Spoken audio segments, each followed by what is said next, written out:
Hello, good morning, शुभ सकाळ, श्री स्वामी समर्थ. तर आता गुरुपौर्णिमा येत आहे 29 जुलै 2026 म्हणजेच येत्या बुधवारी. तर गुरुपौर्णिमेला आपण घरच्या घरी एक दिवसाचं पारायण कसे करावे, गुरूंची सोपी घरी पूजा मांडणी वगैरे कशी करावी, असा बऱ्याच जणांचा प्रश्न असतो. जर मठ जवळ नसेल, स्वामी समर्थांचं केंद्र जवळ नसेल, तर आपण घरच्या घरी स्वामींची पूजा किंवा श्री स्वामी समर्थ सारामृतचं पारायण घरच्या घरी कसे करावे हे छोट्याशा व्हिडिओमध्ये मी आज तुमच्यासाठी घेऊन आले आहे. तर व्हिडिओ शेवटपर्यंत पाहायला अजिबात विसरू नका. मी व्हिडिओमध्ये पूर्ण डिटेल सांगते, पूजा कशी मांडायची, संकल्प कसा करायचा आणि गुरूंची सेवा कशी करायची. तर एवढं आपण आजच्या व्हिडिओमध्ये पाहणार आहोत. तर सगळ्यात अगोदर सकाळी लवकर उठून छान असं पूर्ण घर स्वच्छ करून आपल्याला स्वच्छ कपडे परिधान करायचे आहेत आणि आपल्या घरामध्ये आपली दररोजची जशी देवपूजा आहे तशी दररोजची देवपूजा अगोदर करून घ्यायची आहे. आणि आता वेळ आहे स्वामींची पूजा करण्याची, पूजा मांडण्याची. तर आपल्याकडे स्वामींची फोटो असेल तर फोटो व्यवस्थित पुसून घ्यायची आहे, किंवा जर मूर्ती असेल तर मूर्तीला छान असा पाण्याने आणि पंचामृताने अभिषेक करायचा आहे. तर पंचामृत कसं बनवायचं हे जर कोणाला माहीत नसेल तर दूध, दही, साखर, तूप आणि पाणी या गोष्टी टाकून आपल्याला पंचामृत बनवायचं आहे. हवं तर तुम्ही अगोदर पाणी, नंतर दूध, नंतर दही, नंतर साखर आणि मध, तूप अशा पद्धतीने सुद्धा आपण स्वामीचा अभिषेक करू शकतो, किंवा सर्व जिनस एकत्र करून सुद्धा आपण पंचामृत बनवून स्वामींचा अभिषेक करू शकतो. तुम्हाला जसं जमेल त्यानुसार तुम्ही पंचामृत आणि स्वामीचा अभिषेक या दिवशी नक्कीच करावा. जर तुमच्याकडे मूर्ती नसेल तर तुम्ही फोटोला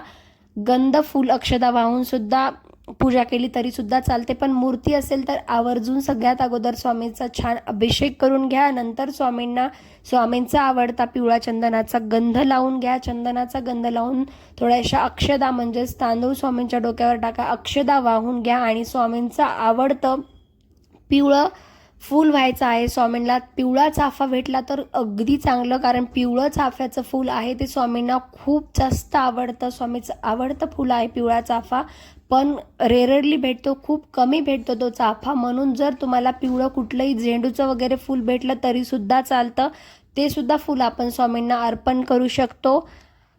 तर अशा पद्धतीने स्वामींना फूल अर्पण करून घ्यायचं. स्वामींची आवडती स्वामींना धूप द्यायची आहे आपल्याला. सगळ्यात अगोदर पूजा मांडणीच्या वेळी आपल्याला एक पाट घ्यायचा आहे, पाट ठेवायचा आणि ह्या पूजेची सुरुवात आपल्याला करायची आहे निरंजनापासनं. निरंजनाच्या खाली थोड्याशा अक्षदा लावून त्यावर आपल्याला निरंजन ठेवायचं आहे आणि निरंजन लावून घ्यायचं आहे. तर पूजेची सुरुवात कुठून करायची, अगोदर तारक मंत्र पूर्ण म्हणायचा आहे स्वामींच्या फोटोसमोर, मूर्तीसमोर, आणि नंतर श्री स्वामी समर्थ नामाचा थोडा वेळ जप करायचा आहे आपल्याला. किंवा तुमच्याकडे माळ असेल तर आपण जपमाळ ओढायची असेल, वेळ असेल तर 1 वेळा, 7 वेळा, 5 वेळा, 9 वेळा किंवा 11 वेळा सुद्धा आपण करू शकतो. श्री स्वामी समर्थ नामाचं होईल तेवढा आपल्याला गुरुपौर्णिमेच्या दिवशी जप करायचा आहे, कारण त्या दिवशीचं आपण केलेली गुरूंची सेवा 1000 पटीने जास्त असं म्हणतात. गुरुत्व त्या दिवशी खूप जास्त पटीने तीव्र असं सुद्धा म्हणतात. म्हणून आपण त्या दिवशी गुरूंची सेवा खूप जास्त करायची आहे. आणि नंतर तारक मंत्र वगैरे म्हटल्याच्या नंतर आपल्याला लगेच गुरुचरित्र वाचायला घ्यायचं आहे. आणि त्यापूर्वी पूजा करते वेळेस आपण श्री स्वामी समर्थ मंत्राचा सुद्धा जाप करू शकतो, किंवा मानस पूजेचा.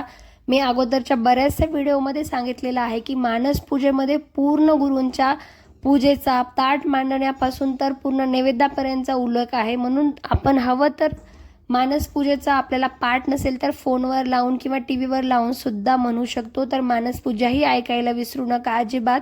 आणि त्या दिवशी तारक मंत्र पण सारखं म्हणत राहा, ऐकत राहा, श्री स्वामी समर्थ नामाचा जप करा. आणि नंतर आपण जे ग्रंथ आहे श्री स्वामी समर्थ सारामृतचं, त्या ग्रंथावर हळद, कुंकू, अक्षदा आणि फूल वाहून ग्रंथ वाचनाला सुरुवात करायची आहे. तर ही गोष्ट, हा ग्रंथ वाचन किंवा हे 1 दिवसाचं पारायण आपण ब्रह्ममुहूर्ताच म्हणजे सकाळी 4-5 च्या नंतर केल्यावर तर अतिउत्तम. पर जर शक्य नाही झालं तर ते आपण नंतर सुद्धा करू शकतो, जसं की सकाळी उठल्यावर. पण 12च्या नंतर 2:30 पर्यंत अजिबात करायचं नाही. ही दत्तगुरूंच्या भिक्षेची वेळ आहे, म्हणून या वेळेत अजिबात आपल्याला पारायण करायचं नाही. एकतर त्या वेळेच्या अगोदर किंवा ती वेळ झाल्याच्या नंतर आपल्याला हे पारायण करायचं आहे. तर आपल्याला 1 दिवसीय पारायण करायचं आहे म्हणल्यावर श्री स्वामी समर्थ सारामृत पूर्ण 1 ते 21 अध्यायापर्यंत एकाच दिवशी आपल्याला वाचायचं आहे, कारण मग एक दिवशीय पारायण यालाच म्हणतात. आपण एकाच दिवशी 3 अध्याय वाचले आणि परत कंटिन्यू केलं असं नाही, एका दिवसाच्या पारायणमध्ये आपल्याला पूर्ण वाचायचं आहे. तर हे ग्रंथ वाचण्यापूर्वी मी जसं की तुम्हाला म्हटलं होतं संकल्प कसा करावा याचा मी सेपरेट व्हिडिओ माझ्या चॅनलवर अपलोड केलेला आहे, त्याचीसुद्धा लिंक मी डिस्क्रिप्शनमध्ये देते. तर ते सुद्धा व्हिडिओ शेवटपर्यंत पाहायला अजिबात विसरू नका. यात पण शॉर्ट नोट्समध्ये टाकते. हे ग्रंथ वाचण्यापूर्वी आपल्याला हातामध्ये थोडंसं पाणी, हळदी कुंकुम, अक्षदा आणि फूल घ्यायचं आहे आणि आपल्या मनातील इच्छा किंवा काहीसुद्धा आपल्याला स्वामींना म्हणायचं आहे किंवा आपलं नाव वगैरे घेऊन किंवा आपण असं सुद्धा म्हणू शकतो की स्वामी, मी हे व्रत फक्त तुमची माझ्यावर कृपा असावी आणि माझ्या जीवनातील काही संकटे अडथळे असतील ते दूर व्हावे म्हणून करत आहे, असं म्हणून एक छोटासा आपल्याला ग्रंथ वाचनाच्या पूर्वी संकल्प सोडायचा आहे आणि नंतर वाचनाला सुरुवात करायची आहे. तर अशा पद्धतीने एक दिवसीय पारायण आपण नक्कीच करू शकतो. तर तुमची सुद्धा इच्छा असेल तर तुम्ही सुद्धा अशा पद्धतीने एक दिवसीय पारायण नक्कीच करू शकतात. आणि पूजेची मांडणी तर मी तुम्हाला सांगितलीच आहे. आणि गुरुचा अभिषेक म्हटलं तर पंचामृताने आपल्याला गुरुचा अभिषेक करायचा आहे. पंचामृत कसं बनवायचं हे सुद्धा मी तुम्हाला सांगितलेलं आहे. तर ही आपण आपल्या गुरुसाठी छोटीशी सेवा उद्या येणाऱ्या गुरुपौर्णिमेला तर नक्कीच करू शकतो. आय होप तुम्हाला यामध्ये बरंचसं काही शिकायला भेटलं असेल आणि तुम्हाला सुद्धा गुरूंची ही सेवा करायची इच्छा असेल तर नक्कीच करा. आणि यातून सुद्धा काही समजलं नसेल तर कमेंट करून नक्की कळवा, मी त्याचं सुद्धा तुम्हाला डिटेल्समध्ये सांगण्याचा प्रयत्न करते. तर अशा पद्धतीने श्री स्वामी समर्थ सारामृतचं 1 ते 21 अध्यायाचं पठण आपल्याला करायचं आहे, एका दिवसामध्ये वाचन करायचं आहे आणि घरच्या घरी एक दिवसाचे पारायण आपल्याला अशा पद्धतीने गुरुपौर्णिमेच्या दिवशी करायचे आहे. हवं तर कोणी गुरुचरित्र वगैरे करतं आणि बरेच जण 21 दिवसाचं करतात, कोणी 9 दिवसाचं, 11 दिवसाचं, 7 दिवसाचं. पण काही जणांना काही जॉबमुळे, काही प्रॉब्लेम्समुळे वगैरे, काही बायकांना मासिक धर्म असतो, काही गोष्टींमुळे हे करणं शक्य होत नाही. त्यामुळे एक दिवसीय पारायण आपण तर सगळेजण नक्कीच करू शकतो. तर अशा पद्धतीने तुम्ही तुमच्या घरामध्ये स्वामींची सेवा नक्कीच करू शकतात. घरच्या घरी आपण स्वामींचं हे पारायण नक्कीच करू शकतो. तर आय होप तुम्हाला माझा हा व्हिडिओ नक्कीच आवडला असेल तर लाईक, कमेंट, शेअर आणि माझ्या चॅनलला सबस्क्राईब करायला अजिबात विसरू नका. आणखी भेटूयात एका नवीन आणि सुंदर अशा व्हिडिओसोबत. तोपर्यंत माझ्या चॅनलला सबस्क्राईब करायला अजिबात विसरू नका आणि एकदा चॅनलला नक्की व्हिजिट करा. त्यात तुम्हाला बरेचसे व्हिडिओ पाहायला मिळतील, त्यामधून तुम्हाला बरीचशी माहिती भेटेल, महत्त्वपूर्ण माहिती भेटेल. आणि त्याचप्रमाणे तुम्हाला संकल्प कसा करायचा हे डिटेल्समध्ये जर पाहायचं असेल तर त्याचं मी लिंक या डिस्क्रिप्शनमध्ये देते, एकदा नक्की चेक करा. आणि व्हिडिओ कसा वाटला ते कमेंट करून नक्की कळवा. आणि या माझ्या व्हिडिओला खूप खूप खूप जास्त प्रेम द्या आणि भरपूर शेअर करा. आणखी भेटूयात एका नवीन व्हिडिओसोबत. तोपर्यंत बाय.